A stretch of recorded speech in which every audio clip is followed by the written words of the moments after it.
Беровските советници му скратија 3,5 милиони денари на градоначалникот на Џински. На овој начин, тврдат советниците од опозицијата, изгласале буџет тежок околу 300 милиони денари, но направен по мерка на граѓаните, а не по желба на градоначалникот.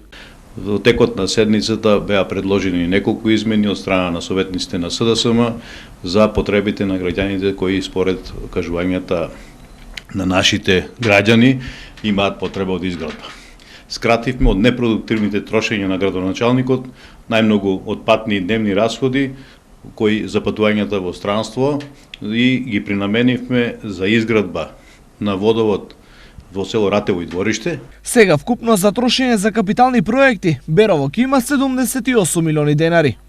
Сите други капитални расходи кои беа предложени од страна на градоначалникот во ставките на буџетот и во програмите, годишните програми се поддржани.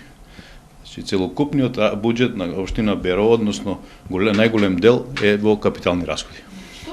Па не го исековме буџетот, него го донесовме во корист на граѓаните, а не во рошо од патувањата на градоначалникот по странство, заедно со општинската администрација. Од друга страна, одлуката на мнозинството советници, градоначалникот на Џински ја оквалификува како незаконска и надвор од надлежностите на советниците. Советниците од СДСМ на оваа седница, иако немаат правна надлежност и е во спротивност со Законот за локална самоуправа и Законот за финансии, си дозволија да предлагаат буџет и распределба на средства по своја волја и видување. Сето тоа што е изгласано по нивно самоволие нема да биде објавено во службениот гласник на општина Берово, со што ќе се спречи нивното правно дејствие. Стои во реакцијата на Наџински. Сепак, и наетот на релација градоначалник мнозинство во Советот ќе се прекрши врз грбот на народот.